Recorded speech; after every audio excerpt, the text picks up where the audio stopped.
April 21 national civil service day ആയിട്ട് നമ്മുടെ India ഒട്ടാകെ ആചരിക്കുന്ന ഒരു ദിവസമാണ്.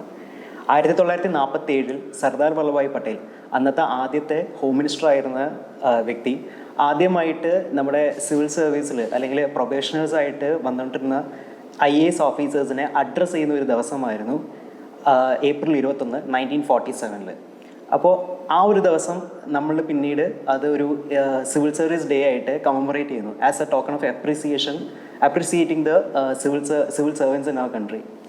സോ ഈ ഒരു ദിവസമായിട്ട് ബന്ധപ്പെട്ട് നമുക്ക് ഇതിന് ഒരു ഹിസ്റ്റോറിക്കൽ ബാക്ക്ഗ്രൗണ്ടോ അല്ലെങ്കിൽ ആമുഖം പറയുന്നതിനേക്കാളും കൂടുതലും നല്ലത് നമ്മുടെ ഇവിടുത്തെ നാട്ടിലെ സിവിൽ സർവൻസിന് എന്താണ് പറയാനുള്ളത്, അല്ലെങ്കിൽ അവരുടെ സർവീസ് അനുഭവങ്ങൾ തുടങ്ങിയ കാര്യങ്ങൾ നമുക്ക് സംസാരിക്കാം. സോ മാഡം, സർദാർ വല്ലഭായ് പട്ടേൽ അന്ന് 1947 ഏപ്രിൽ 21 ആ ഒരു സ്പീച്ച് നടത്തുമ്പോൾ അവിടെ മെൻഷൻ ചെയ്തിട്ടൊരു കാര്യം എന്ന് പറഞ്ഞു കഴിഞ്ഞാൽ actually bureaucracy is the steel frame of the India. So how do you see that? Do you think from your service experiences, do you think the bureaucracy is actually the steel frame of the India? In a theoretical sense, yes. Okay. Because the job of the bureaucracy is to implement the policies of the government. As policy makers and implementers, bureaucrats have a very, very important role to play at the cutting edge level of development and progress of a country. Right. So from that perspective, yes, definitely I would say that bureaucrats do form the steel frame, though of course in recent times there have been opinions by various scholars that the steel frame is eroding for various reasons. So that could be because of various problems which have set in the civil service over a period of time. Right. It's not to say that the civil service does not have its problems. Okay. Of course, as any modern bureaucracy, we have to evolve with the times. We have to understand what are the upcoming challenges, and we have to tailor-make our strategies for the future based on what is expected of us, based on how society is also changing. അപ്പം bureaucracy എന്ന് പറയുന്നത് ഒരു static force അല്ല. It's constantly evolving structure and institution. So as long as we keep ourselves dynamic and we keep evolving to the needs of the times, I think the statement that the bureaucracy is a steel frame will always be true. Right. That's a right approach. Well, എൻ്റെ ഒരു അടുത്തൊരു ചോദ്യം വരുന്ന മാഡമായിട്ട് ബന്ധപ്പെട്ടുള്ള madam actually Merin madam സർവീസിലേക്ക് കയറുന്ന 22-ാമത്തെ വയസ്സിലായിരുന്നു. Still it's known as you are actually first IPS lady of Kerala എന്നാണ് അറിയപ്പെടുന്നത്. കൂടാതെ 22-ാമത്തെ വയസ്സിൽ ഈ ഒരു കയറുമ്പോൾ ഒരു ആസ്പിരൻ്റ് ആയിരിക്കുന്ന സമയത്ത് മാഡത്തിന് ഈ ജോബ് പ്രൊഫൈലിനെ കുറിച്ച് പല എക്സ്പെക്റ്റേഷൻസ് ഉണ്ടായിരുന്നതാണ്. പക്ഷേ ഗ്രൗണ്ട് റിയാലിറ്റിയിൽ വരുമ്പോൾ obviously it's the different most probably. So കൂടാതെ 22-ാമത്തെ വയസ്സിൽ കയറിയതിന് ശേഷം ഈ ഒരു സർവീസ് കാലയളവിൽ നോക്കുകയാണെങ്കിൽ madam as of right now superintendent of the police head ക്വാർട്ടേഴ്സിലാണ് വർക്ക് ചെയ്യുന്നത്. സോ മുകളിലാണെങ്കിൽ മനോജ് അബ്രഹാം സാറ്, സൈഡിൽ DGP സാറുണ്ട്, പിന്നെ SIG സാറുണ്ട്, എല്ലാവരുടെയും ഒപ്പമാണ് വർക്ക് ചെയ്യുന്നത്. സോ ഈ ഒരു പർട്ടിക്കുലർ ഏജിൽ do you feel pressurised or something? Means മാഡത്തിൻ്റെ പ്രായത്തിന് അല്ലെങ്കിൽ ഈ ഒരു പ്രായത്തിന് ഇത് ചെയ്യാൻ പറ്റുന്ന ഒരു job പ്രൊഫൈലാണോ? I don't think it has anything to do with age, because Okay. One is legally an adult at 18, so Right. The qualifying age for minimum qualifying age is 21 for the civil service. So now I'm already 9 years into the service. But age എനിക്ക് ഒരിക്കലും ഒരു obstacle ആയിട്ട് തോന്നിയിട്ടില്ല. In fact, it has only been an asset, because the younger you are, the more open you are to learning, and the more flexible you are to absorbing new ideas.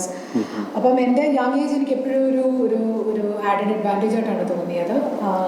And because this was my first job, I don't have prior work experience in any other sector.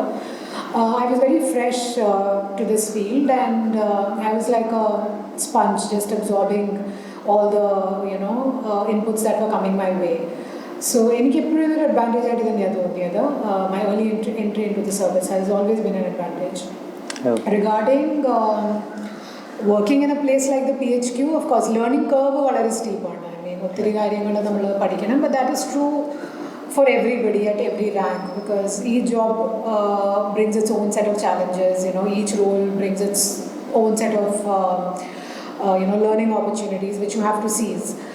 At no point in one's career is one at a stage where you know everything. So it's a constant job of learning and evolution. And I don't think age has anything to do with that. In fact, the younger you are, the more open you are to learning. So I feel when you're younger, you're also more energetic and more open to maybe taking initiative and things like that. So yeah, I mean, I've always seen my age as an asset, and I hope to build on this in the years to come. Right. അത് മാത്രമല്ല മാം aspirant ആയിരുന്ന സമയത്തുള്ള expectations meet ചെയ്യുന്നുണ്ട് സർവീസിൽ കയറിയതിന് ശേഷം? Yes, I mean, expectations എന്ന് പറഞ്ഞാൽ, I mean, we know that we are aiming for a challenging job. ഇതൊരു എളുപ്പമുള്ള ജോലിയാണെന്ന് ഒരിക്കലും എനിക്ക് തോന്നിയിട്ടില്ലായിരുന്നു. And that was not the reason why I was aspiring for this job. Bureaucracy എന്ന് പറഞ്ഞാൽ, I mean, you are contributing to the policy making of the country, and you are at a very, very important level in the decision making hierarchy. So അതായിരുന്നു എന്നെ ഈ ജോലിയിൽ attract ചെയ്ത കാര്യം ആദ്യം തന്നെ. അപ്പം അത് തീർച്ചയായിട്ടും I mean it's exactly as I expected. അതിൽ വ്യത്യാസമൊന്നും ഇല്ലായിരുന്നു. പിന്നെ ഈ പറഞ്ഞ പോലെ ഐ മീൻ നമ്മൾ ഫീൽഡിലോട്ട് ഇറങ്ങുമ്പോഴത്തേന് അതിൻ്റെതായ ചാലഞ്ചസ് ഉണ്ട് which we cannot anticipate when you are an aspirant. But that is part of the learning curve, and that has been part of the whole journey. So അങ്ങനെ വലിയ വ്യത്യാസം ഉണ്ടെന്ന് I mean I am not disappointed in any way. Because it's any surprise that has come my way has been a pleasant surprise, and anything that I do not know or which I do not have a deep understanding of, I mean, that is something that I see as part of the learning process of the job. So എൻ്റെ എക്സ്പെക്ടേഷൻസും എൻ്റെ lived എക്സ്പീരിയൻസിലും അങ്ങനെ വലിയ വ്യത്യാസം ഉണ്ടെന്ന് ഞാൻ പറയത്തില്ല. It has been A smooth journey so far. Great. Okay, next question regarding the women in civil services. Since you are a woman, question obviously relevant ആയിരിക്കും. So civil സർവീസിലേക്ക് വനിതകൾ കടന്നു വരണം, especially in the police services.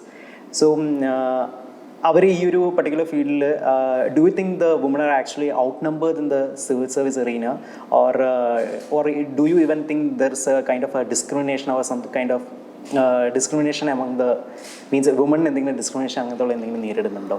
See, I cannot speak for the civil service in total because I mean the civil service consists of various services. The gender representation, like, or the proportion of women in the service would be different in the IAS vis-a-vis the IPS.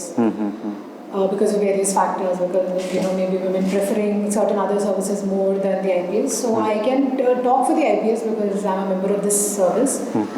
But IPS തീർച്ചയായിട്ടും I mean we still have some way to go before we can reach that ideal gender balance. Right. The representation of women in the force is still slightly low, but we are seeing it changing before our very eyes, because I remember back in 2013 when I joined the service, that was the year where we had the maximum number of women entering the IPS. Okay. So we were around 33 women out of a batch of 150. Right. If you look at it as a percentage of women entering the force, it's less, of course, but the point I'm trying to make is that over the years the numbers have been increasing. And even if you look at Kerala, for example, when I joined the service in 2013, when I reached the state, I was the third Malayali lady IPS officer. Okay. And I was coming into the service after almost a 20-year gap. So I mean before that, for a gap of period of 20 years, there was no Malayali lady who had come into the IPS in Kerala. അപ്പം അതിനുശേഷം നോക്കുവാണെങ്കിൽ almost every year we've had lady officers coming into the cadre, and the number of women opting for the IPS has also gone up. അപ്പോൾ ഇതൊരു work in progress ആയിട്ടാണ് ഞാൻ കാണുന്നത്. തീർച്ചയായിട്ടും ഇപ്പം നമ്പേഴ്സ് കൂടുന്നുണ്ട്, and women are voluntarily also opting for the IPS, unlike earlier years where this was seen as only a man's job and not a very women friendly domain. അതിപ്പം തീർച്ചയായിട്ടും മാറുന്നുണ്ട്, and that is something which we can see in the National Police Academy. I mean, if we look at the number of women undergoing training, and the numbers are increasing by the year, so that's an encouraging trend. Right. Still, madam's അഭിപ്രായത്തിൽ women in civil service or specifically in the police service doesn't seem more ടഫ്തുണ്ടം അല്ലെങ്കിൽ അങ്ങനൊരു വ്യത്യാസമായിട്ട് തോന്നുന്നില്ല. C നമ്മളൊരു കാര്യം acknowledge ചെയ്യണം, that police is still very much A man's club. ഒരു മെയിൽസിൻ്റെ ഒരു ബാസ്റ്റിയനാണ്, അത് നമുക്ക് ഡിനൈ ചെയ്യാൻ പറ്റത്തില്ല. പക്ഷേ ഇത് പതുക്കെ പതുക്കെ മാറി വരുന്നുണ്ടെന്നാണ് ഞാൻ ഈ പറയുന്നത്. So number of women coming in is increasing, not just at the IPS level. We are also making a conscious effort to induct women at all ranks. So now we have direct recruitment of women sub-inspectors. അപ്പോൾ അങ്ങനത്തെ proactive steps നമ്മൾ as a department നമ്മൾ എടുക്കുന്നുണ്ട്, increase the representation of women in the force and to move towards a more balanced, gender ratio in the force. If you look at present day, I cannot say that we are at the perfect place because we are only still moving towards that goal, but things are definitely changing. അപ്പം ഈ ഒരു change നമ്മൾ എന്തായാലും embrace ചെയ്യണം, നമ്മൾ celebrate ചെയ്യണം. പക്ഷേ എല്ലാം പെർഫെക്റ്റ് ആയെന്ന് പറയാറായിട്ടില്ല. This is something that is a long-term project. It will take time. But the attitude of women towards the police is slowly changing. That's what I have perceived. പണ്ടെന്ന് പറഞ്ഞാൽ it was seen as something that was outrightly, like an inappropriate workplace for women. So that is no longer the case. I mean, it is still, we do find women coming in and opting for IPS as their, if not their first, at least their second preference. Unlike earlier years where the IPS would be put as the 25th preference from, out of all the services, then there's no way that they'll get the IPS. അതൊക്കെ പതുക്കെ മാറുന്നുണ്ട്. പിന്നെ of course ഒരു 50-50 ratio ഒക്കെ എത്താൻ അത് സമയമെടുക്കും. പക്ഷേ തീർച്ചയായിട്ടും കാര്യങ്ങൾ ഇമ്പ്രൂവ് ചെയ്യുന്നുണ്ട്.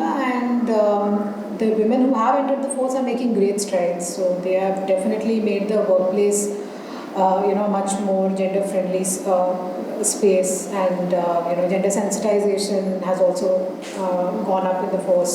Levels of sensitivity to gender issues has gone up. So it's definitely a heartening change, and we will be seeing more improvement in the times to come. Right. അടുത്തൊരു ചോദ്യം നമുക്ക് ആസ്പിറൻസിനായിട്ട് ഒരു മെസ്സേജ് കൊടുക്കുന്നതിനായിട്ട് ബന്ധപ്പെട്ടതാണ്. സോ സിവിൽ സർവീസ് ആസ്പിറൻസ് നോക്കുകയാണെങ്കിൽ ഇപ്പോൾ police aspire ചെയ്യുന്ന aspirants ഉണ്ടെങ്കിൽ ഒരുപക്ഷെ അവരുടെ ഒരു എക്സ്പെക്റ്റേഷനൊക്കെ കുറച്ചും കൂടെ അവർ കമ്പാരിറ്റീവ്ലി നോക്കുന്ന ഇന്നത്തെ മൂവീസിലൊക്കെ ആയിരിക്കും. ഭരചന്ദ്രൻ IPS, തേവള്ളി പറവ ജോസഫ് അലക്സ് തുടങ്ങിയിട്ടുള്ള. മാഡത്തിൻ്റെ ആസ്പിറേഷൻ എങ്ങനെയായിരുന്നു എനിക്കറിയില്ല. ആസ്പിറൻ കാലഘട്ടത്തിൽ മാഡം ഇങ്ങനത്തുള്ള സ്വപ്നങ്ങൾ എക്സ്പെക്റ്റേഷൻസ് ഉണ്ടായിരുന്നു എന്നറിയില്ല. സോ അതാണോ actually police service ground reality, അല്ലെങ്കിൽ പോലീസ് സർവീസ് എന്നൊരു ഗ്രൗണ്ട് റിയാലിറ്റി എന്താണ്? See, movies will of course, characters fictional ആണ്. പിന്നെ situations are also, slightly exaggerated. പക്ഷേ റിയൽ ലൈഫിൽ പോലീസ് സർവീസ് എന്ന് പറയുന്നത് വളരെ എക്സൈറ്റിംഗ് ആയിട്ടുള്ളൊരു ജോലിയാണ്. In fact, there will be many instances where it is even more exciting than the movies. Okay. So definitely excitement and adventure ഒരു കുറവുമില്ല. It may be just like the movies or maybe more. With regard to the glamour and the visibility, of course, police service, at least IPS is a glamorous service because there's always, a lot of public scrutiny and visibility, and you're always in the public eye. So if you're somebody who likes that kind of a life, then it is definitely suited to your personality and temperament. വളരെയധികം privacy ഒക്കെ ആഗ്രഹിക്കുന്ന ഒരാൾക്ക് ചിലപ്പോൾ ഇതൊരു പറ്റിയ ജോലിയല്ലായിരിക്കും. Because like I said, you have to be in the public eye and be willing to be in the public eye as a public servant.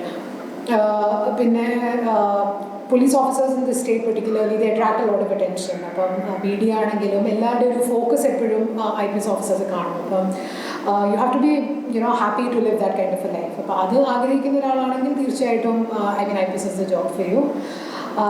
It's the flip side is it's a stressful job. High stress ജോലിയാണ്. പിന്നെ വളരെ fast പേസിലാണ് കാര്യങ്ങൾ നീങ്ങുന്നത്. അപ്പം നമ്മുടെ ഒരു പേസിലല്ലായിരിക്കും ഈ ജോലിയുടെ ഈ ഡൈനമിക്സ് എന്ന് പറയുന്നത്. So you have to rise up to the demands of the job. Like you cannot make the job fit your sort of personality. So if you're a dynamic person, if you're an energetic, enthusiastic person, if you like adventure, and if you have a knack for public service, and if you have that spirit of public service, that is very, very important. Right. Then this is definitely a job that you can consider. Okay. എൻ്റെ ഒരു second last ചോദ്യം എന്ന് പറഞ്ഞു കഴിഞ്ഞാൽ, madam ഇപ്പം ഇതിൻ്റെ ഒരു toughness അല്ലെങ്കിൽ ഇതിൽ അനുഭവിക്കുന്ന പ്രഷേഴ്സും കാര്യങ്ങളെല്ലാം തന്നെ പറഞ്ഞു. So my actual question is, do you still love this service, or what do you have to say regarding that? Yes, I definitely love the service because I mean, for me, like I said, I mean, this was a dream for me. And the childhood dream എന്ന് പറയുന്ന ഒരു civil servant ആകണമെന്നായിരുന്നു. അപ്പം എൻ്റെ childhood dream എനിക്ക് achieve ചെയ്യാൻ പറ്റിയപ്പം that is like something that I will always treasure and something I will always cherish. It's also a goal that I work very hard for. അപ്പം എൻ്റെ hard വർക്കിൻ്റെ ഒരു ഫ്രൂട്ടായിട്ടുമാണ് ഞാനിത് ഇതിനെ കാണുന്നത്. പിന്നെ the civil service is responsible for giving me everything that I have today. So it's been 10 years into this job. And your professional identity and to a great extent even my personal identity is shaped by this job. So you know, a lot of the self-confidence that I have or the conviction that I have or the desire to bring about a change or you know the belief that I'm able to have in my own capabilities, a lot of it actually flows from the kind of platform that this job gives me. അപ്പം ഈ ജോലി ഇല്ലായിരുന്നെങ്കിൽ എനിക്ക് ഇത്രയൊരു far reaching ആയിട്ട് കാര്യങ്ങൾ change ചെയ്യാൻ പറ്റുമെന്നുള്ള ഒരു confidence തീർച്ചയായിട്ടും എനിക്ക് ഉണ്ടാകത്തില്ല. So a lot of my identity and a lot of my aspirations actually flow from this job and it's a result of this job. So definitely, I mean, I would say that I love this job and it's responsible for you know who I am today as a person. Okay, so the last question is a final message to aspirants. Well, from your aspirant life, madam ഒരു കാലത്ത് aspirant ആയിരുന്നു, so you would have known the frustrations and all those pressures are taking during preparing for the examination. അതുകൂടാതെ ഈ ഒരു സർവീസിലേക്ക് വരുമ്പോൾ what should they expect or what kind of students actually aspire for this job? So what kind of message you have to say to the aspirants actually? എനിക്ക് പറയാനുള്ളത് a lot of people actually come into the service because of parental pressure or because of peer pressure. That is something that one needs to be very very careful about. Because ഈ എക്സാമിൻ്റെ preparation എന്ന് പറയുന്നത് തന്നെ വളരെ long drone out tough പ്രോസസ്സാണ്. അപ്പം നമുക്കൊരു intrinsic ആയിട്ട് മോട്ടിവേഷൻ ഇല്ലെങ്കിൽ ഇത് സസ്റ്റെയിൻ ചെയ്യാൻ വളരെ പാടാണ്. Plus, when you look back, especially if you don't succeed, you just feel that you wasted, you know, very precious years of your youth pursuing a goal which was never yours to begin with. So it's very important that the motivation to try for the civil service comes from within you. നിങ്ങൾക്ക് ഈ ജോലി താല്പര്യം ഉണ്ടായിരിക്കണം. അങ്ങനെയാണെങ്കിൽ മാത്രമേ ഇതിന് aspire ചെയ്തിട്ട് കാര്യമുള്ളൂ. Because I mean, forget the job itself. The process of trying for the exam and appearing in the exam itself requires tremendous dedication and self-motivation, which can come only if you know you truly feel that this is your goal. That's the first thing. The second thing is always have a plan B because civil service in the is after all a gamble. 100% നമ്മൾ ഇതിൽ successful ആകുമെന്ന് നമുക്ക് ഒരിക്കലും പറയാൻ പറ്റത്തില്ല. You can only try your best and give it your 100%. But still, because of this, the nature of the exam and the scale of the competition, it's not possible for every single aspirant to succeed in this journey. So if you have a plan B that makes it much easier to actually move on in life if you do not succeed in this exam, and you won't feel as though you know you do not have a sense of direction or you do not have you know a sense of purpose once you move on from this journey. So that is very important.